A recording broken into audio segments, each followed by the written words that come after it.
everyone. I am Sarita Srivastava from Mahatma Gandhi Shikshan Sansthan.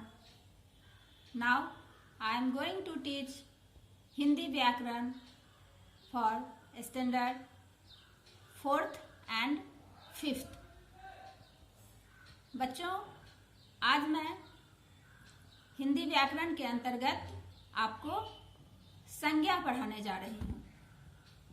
बच्चों, संज्ञा, सभी नामों को संज्ञा कहा जाता है। नाम चाहे व्यक्तियों का हो, वस्तुओं का हो, स्थानों का हो, पशु पक्षियों का हो, पेड़ पौधों का हो, हम उसे संज्ञा कहते हैं। आए दिन आप अपने घर में बहुत सारे चीज़ों को देखते हैं, कक्षा में बहुत सारे चीज़ों को देखते हैं। वे सब क्या हैं? सभी नाम जो आते हैं वह संज्ञा के अंतर्गत आते हैं।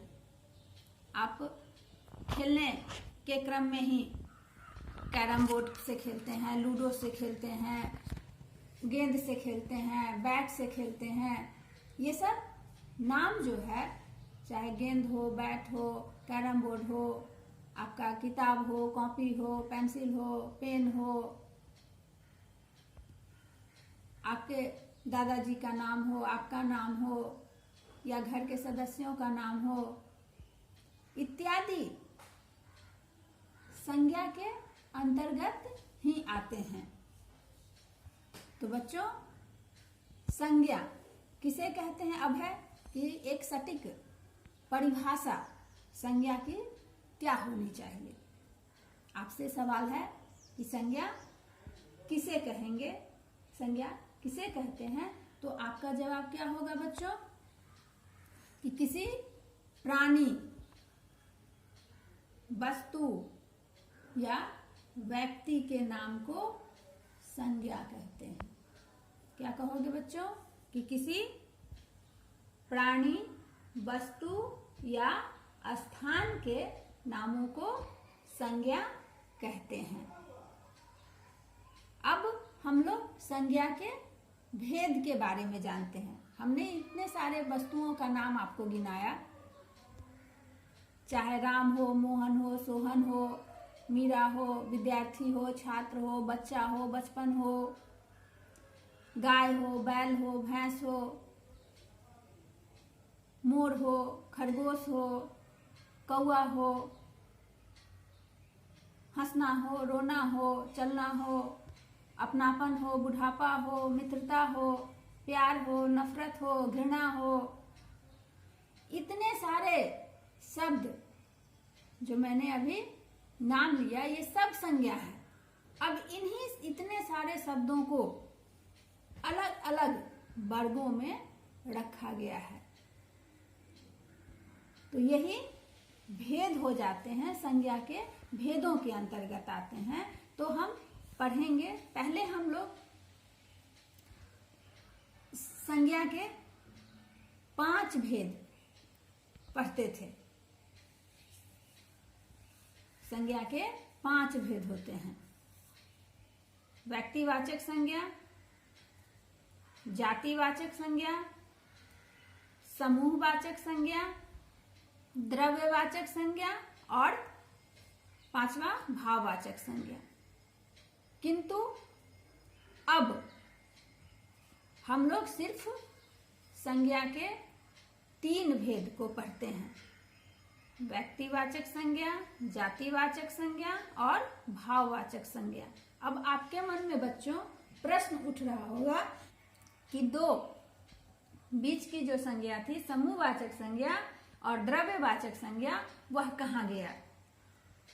तो बच्चों, कुछ विद्वानों का मानना है कि ये 2 संज्ञाएं, समूहवाचक संज्ञा और द्रव्यवाचक संज्ञा, यह जातिवाचक संज्ञा के भेद के रूप में हो गए हैं।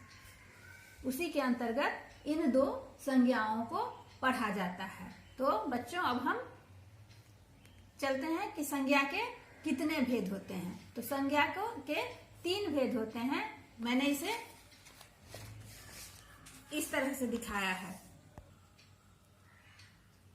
बच्चों, पहले संज्ञा को इस तरह से ये 5 भाग बांटे जाते थे। व्यक्तिवाचक संज्ञा, जातिवाचक संज्ञा, समूहवाचक संज्ञा, द्रव्यवाचक संज्ञा और भाववाचक संज्ञा, ये होते थे। अब हम लोग संज्ञा के 3 भेद पढ़ते हैं, व्यक्तिवाचक संज्ञा, जातिवाचक संज्ञा और भाववाचक संज्ञा। अब ये 2 संज्ञा जो था, समूहवाचक और द्रव्यवाचक, ये इस जातिवाचक में जुड़ गया है। अब हम एक एक करके आगे बढ़ेंगे बच्चों। अब हम लोग संज्ञा के एक एक भेद को ध्यानपूर्वक समझते हैं।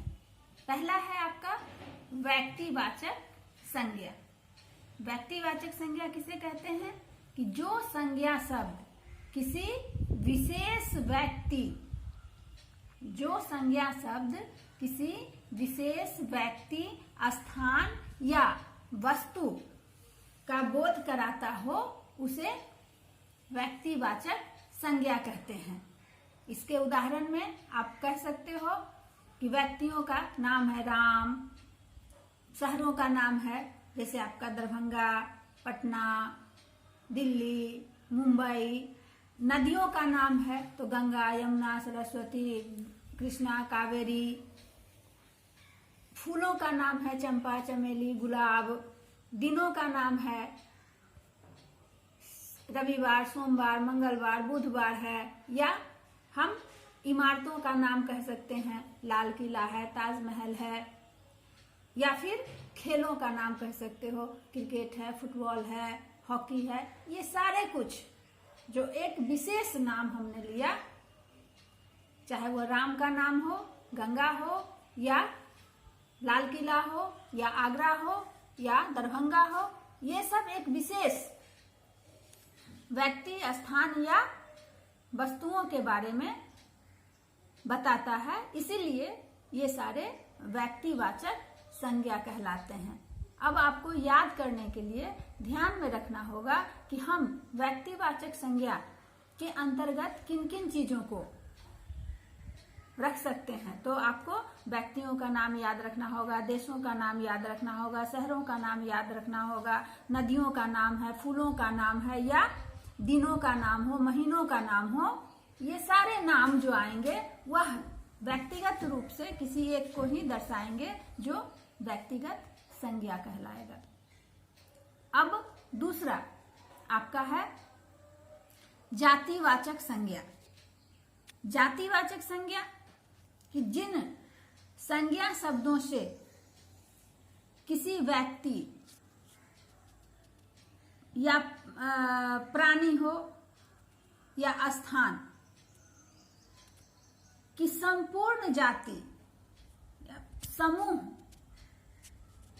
का बोध कराता हो, उसे हम जातिवाचक संज्ञा कहेंगे।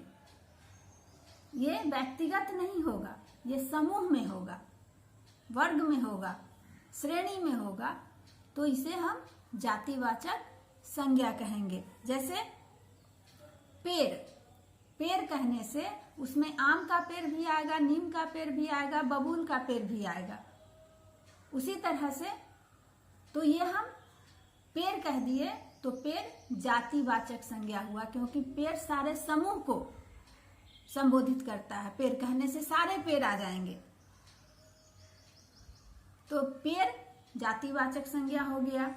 फल, फल कहने से फल जातिवाचक संज्ञा के अंतर्गत आ गया, क्योंकि फल कहने से सारे फल आ जाते हैं, चाहे वो आम हो, अमरूद हो, केला हो, कटहल हो, बरहर हो, ये सारे कुछ फलों के अंतर्गत आते हैं, इसलिए फल जो हो गया जातिवाचक संज्ञा हो गया। उसी तरह से पशु संबंधी, पशु पक्षी संबंधी आ गया।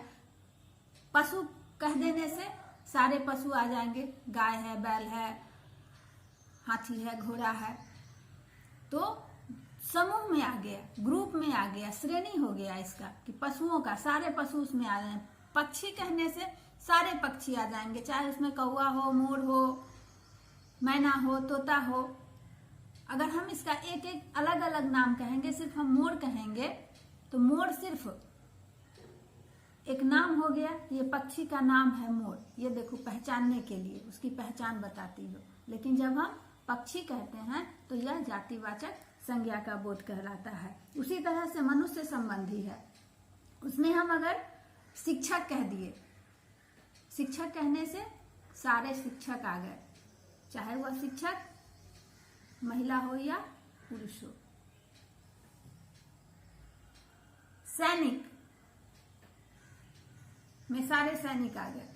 धातु कहने से इसमें सारे धातु आ जाएंगे, चाहे वह लोहा हो, सोना हो, चांदी हो, ये सारे कुछ आ जाएंगे उसमें।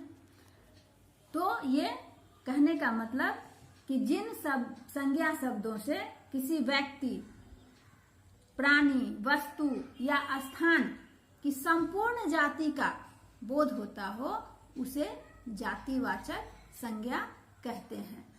अब विद्वानों का कहना है, विद्वानों का मत है कि इस जातिवाचक संज्ञा के दो भेद हो गए, एक समूहवाचक संज्ञा और दूसरा द्रव्यवाचक संज्ञा। तो द्रव्यवाचक संज्ञा में जैसे चांदी है, घी है, तेल है, गेहूं है, चावल है, ये सब उसके अंतर्गत आते हैं, एक नाम। तो हम क्या कह सकते हैं बच्चों कि द्रव्यवाचक संज्ञा, पहला उसमें जातिवाचक संज्ञा को विद्वानों ने दो भागों में बांट दिया, एक द्रव्यवाचक संज्ञा हुआ, समूहवाचक संज्ञा इसी के अंतर्गत कहलाता है। तो जो संज्ञा शब्द किसी धातु, द्रव्य या पदार्थ का बोध कराता हो उसे द्रव्यवाचक संज्ञा कहते हैं। दूसरा है समूहवाचक संज्ञा। समूह जैसे जुलूस है, सेना है, कक्षा है, ये सब एक समूह होता है। तो समूहवाचक संज्ञा किसे कहेंगे बच्चों कि जो संज्ञा शब्द किसी प्राणी या वस्तु इत्यादि के समूह या समुदाय का बोध कराता हो उसे हम समूहवाचक संज्ञा कहते हैं। तो हमारा तीसरा भेद है भाववाचक संज्ञा।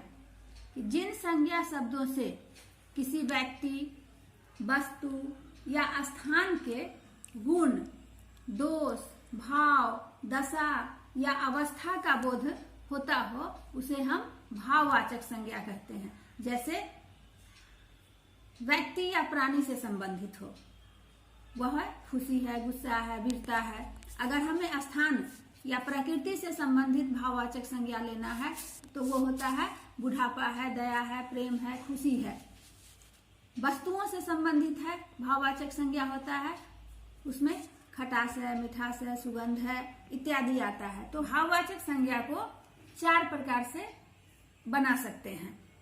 पहला होता है कि जातिवाचक संज्ञा से भाववाचक संज्ञा बनाना, विशेषण से भाववाचक संज्ञा बनाना, सर्वनाम से भाववाचक संज्ञा बनाना और क्रिया से भाववाचक संज्ञा बनाना। तो जातिवाचक संज्ञा से अगर हम भाववाचक संज्ञा बनाएंगे, अगर मानव है, जातिवाचक संज्ञा में मानव है, मानव से मानवता हो जाएगा, बच्चा से बचपन हो जाएगा। उसी तरह से विशेषण, ठंडा है तो ठंडक हो जाएगा, हरा है तो हरियाली हो जाएगा। क्रिया से संबंधित तो उड़ना है तो उड़ान हो जाएगा, हंसना है हंसी हो जाता है। उसी तरह से सर्वनाम, अपना से अपनापन, अपना है तो अपनापन हो जाता है। उसी तरह से निज है तो निज से निजता हो जाता है। तो बच्चों आज इतना ही, धन्यवाद।